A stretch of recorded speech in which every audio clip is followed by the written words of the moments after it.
Hola, ¿qué tal? Soy Diego Antonio, soy nutricionista. Si estás viendo este video, quizás es porque ya viste el primer video introductorio sobre esta serie de salud digestiva.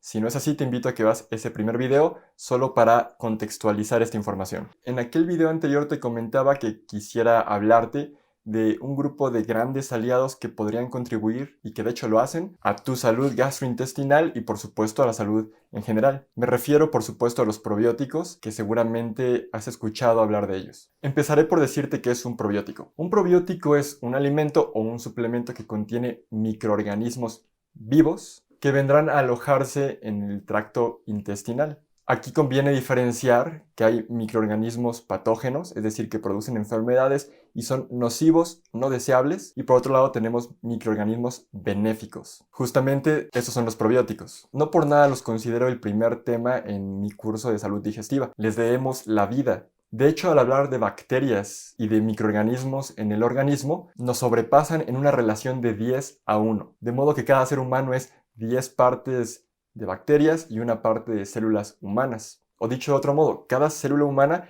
cuenta con al menos 10 aliados dispuestos a contribuir a mejorar la salud y establecer el equilibrio. Aunque el propósito de esta charla es meramente sobre salud digestiva, me centraré en hablar en la flora intestinal, propiamente dicho microbiota intestinal, que es un conjunto de microorganismos, bacterias, levaduras y otros microorganismos que trabajan en sinergia. Los microorganismos contenidos en los probióticos pueden mejorar tu salud intestinal grandemente y en poco tiempo. Estas bacterias benéficas no solo son una buena idea, sino que son totalmente necesarias para el funcionamiento digestivo. De manera natural, la segunda y tercera porción del intestino delgado, conocida como yeyuno e ileón, así como el colon o intestino grueso, están repletos de microorganismos todo el tiempo, y eso es inevitable. En el panorama ideal, estos microorganismos deberían mantener una sinergia unos con otros. Cabe mencionar que no es solo una clase de microorganismos, sino que hay más de 300 cepas o variedades distintas que habitan en el tracto intestinal. Esa sinergia en la microbiota se conoce como simbiosis, de manera que un tipo de microorganismo favorece y contribuye al funcionamiento y subsistencia de otro, y ese mismo hace lo mismo con algunas otras cepas. Los problemas comienzan cuando ese equilibrio, esa simbiosis, se empieza a perder. Comenzamos a perder microorganismos benéficos y empiezan a crecer microorganismos patógenos. Cada microorganismo siempre mantiene un terreno y un equilibrio.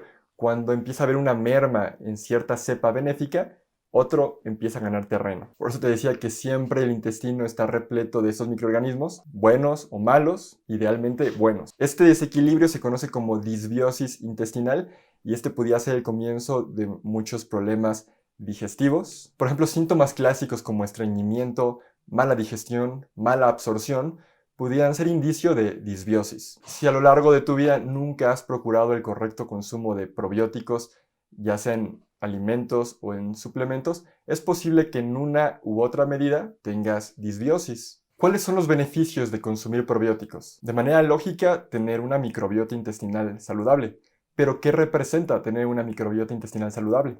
Este microecosistema formado por pequeños organismos microscópicos ayudan a digerir elementos de los alimentos que el tracto gastrointestinal por sí mismo no puede procesar o absorber. Estos microorganismos producen vitaminas, especialmente algunas del complejo B, vitamina K, ácidos grasos de cadena corta, que todo esto redunda en salud intestinal y suplementación de vitaminas de una forma muy natural y que es necesaria. Se ha comprobado que una microbiota intestinal sana y equilibrada tiene impactos directos al funcionamiento neurológico y cognitivo. Por ejemplo, trastornos como trastorno del déficit de atención con hiperactividad, incluso autismo, esquizofrenia, han mostrado mejoras cuando se suplementan probióticos. Probablemente este no sea tu caso, pero aún personas con trastornos de ansiedad, depresión, se ven beneficiados del consumo de probióticos, restableciendo un equilibrio en la microbiota. Esto se debe a que, como te comentaba en el video introductorio, estos microorganismos producen neurotransmisores desde el intestino que van hacia el sistema nervioso central. Por ejemplo, un 85% de la serotonina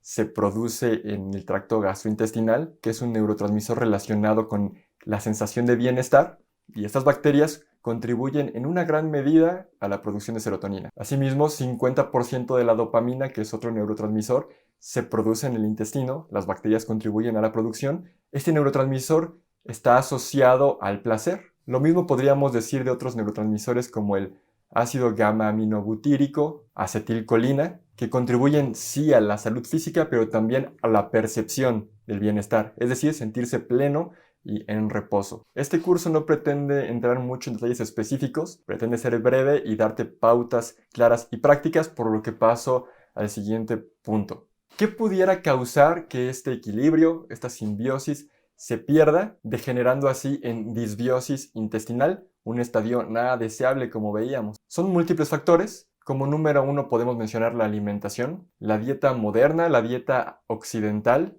o que también podríamos llamarle de la era postindustrial, es rica en hidratos de carbono refinados, azúcares simples refinados, harinas súper refinadas, blanqueadas, procesadas, que resultan no ser alimento para el cuerpo, pero sí son alimento para las bacterias nocivas. Cuando la alimentación es alta en este tipo de alimentos, además de aditivos, conservadores, colorantes, elementos químicos que no son nutrientes para el organismo, estamos alimentando a la flora patógena, con lo cual permitimos que crezcan, proliferen y eso lleve a una merma en los microorganismos benéficos. 2. Los antibióticos. Como fármacos, no solamente aniquilan a las bacterias patógenas, sino que también afectan a las bacterias benéficas, de manera que abusar en el consumo de antibióticos va a generar esa disbiosis. Por ejemplo, ningún antibiótico actúa sobre la levadura de la cándida, que es un residente normal del intestino, pero cuando las bacterias benéficas pierden terreno, la cándida gana terreno y es lo que la vuelve altamente patógena, puesto que ya no hay un equilibrio o algo que la contrarreste. De manera que si tú has estado sometido a algún tratamiento antibiótico, probablemente sí, como la mayoría de las personas, esto haya degenerado en una disbiosis y si no procuraste corregirla, aún tengas consecuencias de ese desequilibrio. El consumo de agua clorada es otro de los factores que afectan a la flora.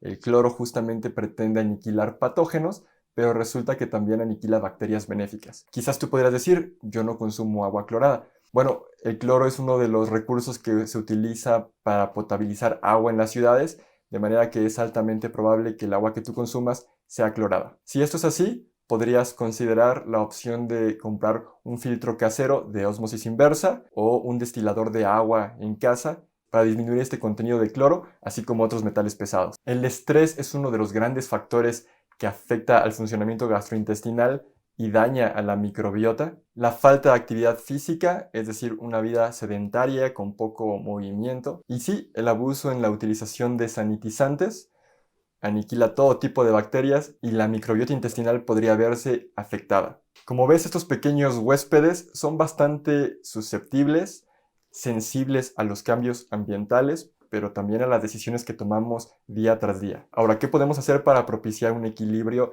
en la microbiota intestinal? Bueno, hace un momento te comentaba sobre los factores alimenticios en el sentido negativo, pero justamente también funciona en el sentido positivo. Lógicamente tendríamos que disminuir el consumo de aquellos alimentos refinados que mencionábamos, harinas, azúcares que alimentan a los microorganismos patógenos y tendríamos que incrementar el consumo de alimentos que favorecen a los organismos benéficos. Al reducir aquello tendríamos que aumentar el consumo de fibras, lo cual vendría a ser un prebiótico. Un prebiótico de manera simple es el alimento del probiótico y resulta que la fibra contenida en los alimentos de origen vegetal es un excelente alimento para algunos microorganismos benéficos. Alimentos con contenido prebiótico podríamos hablar de la semilla de linaza, achicoria, espárragos, las crucíferas, la familia de las coles como col, col rizada, col morada, brócoli. Aunque alimentos de origen vegetal, entre ellas verduras, hortalizas, frutas, en su cáscara contienen fibras que aunque no son digeribles ni absorbibles en el intestino de forma natural,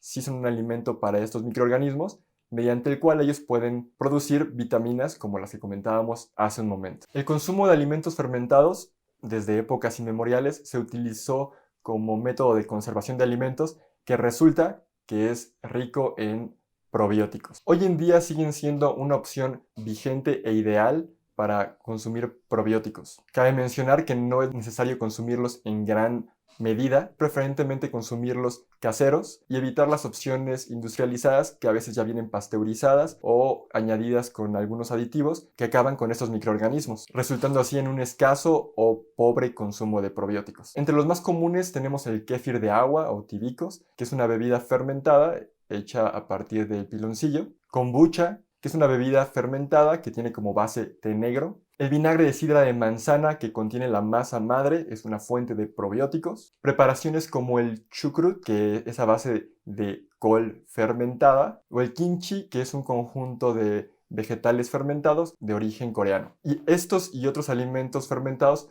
son muy recomendables. Los puedes hacer en casa, con métodos seguros, con ingredientes seguros. Y que te puedo decir que es la mejor forma de consumir probióticos vivos que van a contribuir a equilibrar tu microbiota y funciones digestivas. Por cierto que no son desagradables en su sabor, uno puede seleccionar los que más le gusten, no tienes que consumirlos todos. Pero ahora, ¿qué hacer si los alimentos fermentados por cualquier motivo no son una opción para ti?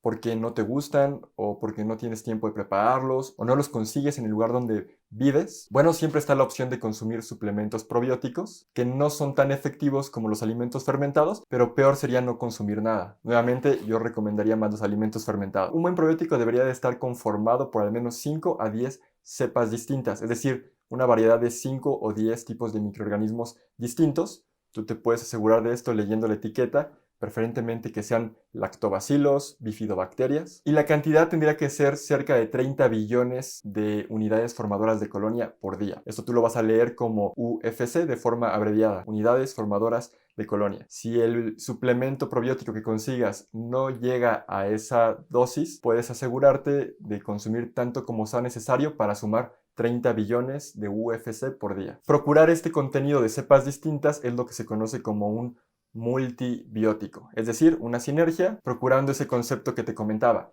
simbiosis. Se ha demostrado que se alcanzan mayores beneficios mediante esa sinergia. Por supuesto, no olvidar el consumo de prebióticos, que es cierto que puedes consumirlos a través de los alimentos que ya te mencionaba hace un momento, pero también siempre está la opción de comprarlos como suplemento. El más conocido probablemente sea la inulina de agave, betaglucanos de levadura, betaglucanos de avena, que son fibra soluble que proviene de la capa celular de la levadura y de la cáscara o salvado de la avena, respectivamente. La realidad es que con una dieta abundante y variada en verduras, que incluye algunas frutas con cáscara, pudiera suplir perfectamente el consumo de prebióticos. Obviamente las cáscaras que son comestibles. Espero que esta información sobre los probióticos pueda serte útil. Estoy seguro que traerá beneficios a tu salud en general. En el próximo video no dejaremos tanto de lado el tema de los probióticos, debido a que estaremos hablando de un cierto tipo de moléculas que contribuyen mucho a los procesos digestivos, aunque a los procesos vitales en general, pero tienen una estrecha relación con la microbiota intestinal. Te invito a que esperes el video la próxima semana. Te veré por allá. Chao.